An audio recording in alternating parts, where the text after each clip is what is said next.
Gordon was cross. Why should Henry have a new shape? He grumbled. A shape good enough for me is good enough for him. He goes gallivanting off, leaving us to do his work, and comes back saying how happy he feels. It's disgraceful. And there's another thing. Henry whistles too much. No respectable engine ever whistles loudly at stations. It isn't wrong, but we just don't do it. Poor Henry didn't feel happy anymore. Never mind, whispered Percy. I'm glad you're home again. I like your whistling. Goodbye, Henry, called Gordon. We're glad to have you with us again, but remember what I said. Later, Henry stopped at Edward's station. Hello, Henry, said Edward.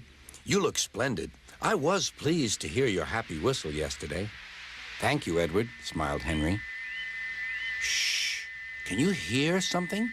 It sounds like Gordon, said Edward, and it ought to be Gordon. But Gordon never whistled like that. It was Gordon. He came rushing down the hill at a tremendous rate. He didn't look at Henry, and he didn't look at Edward. He screamed straight through the station and disappeared. Whoa, holy sh*!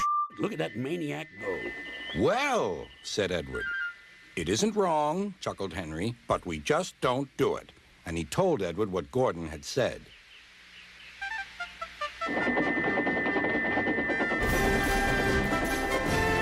Meanwhile, Gordon screeched along the line. The noise was awful.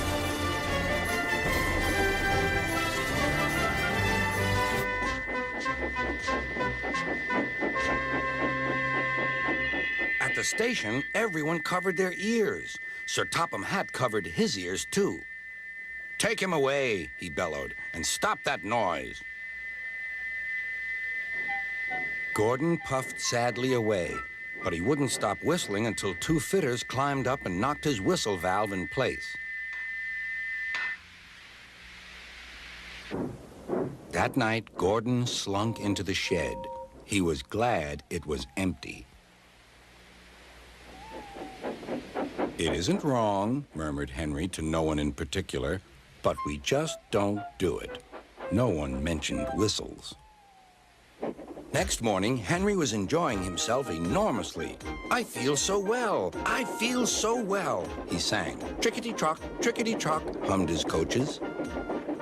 Then he saw some boys on a bridge. Beep, beep, hello, he whistled. Oh, he called. The boys didn't wave and take his number. They thought it fun to drop stones on him instead. They've broken our glass! They've broken our glass! Cried the coaches. The passengers weren't hurt, but they were cross. Call the police! No, said the driver. Leave it to Henry and me. What will you do? They asked. Can you keep a secret? Yes, yes. Well then, said the driver, Henry is going to sneeze at those boys.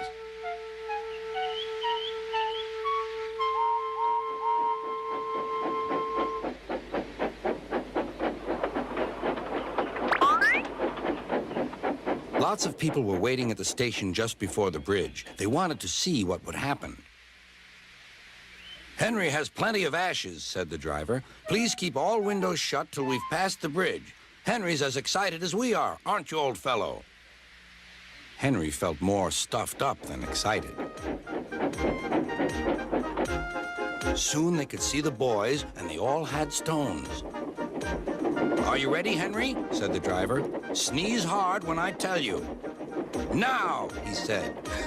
Achoo!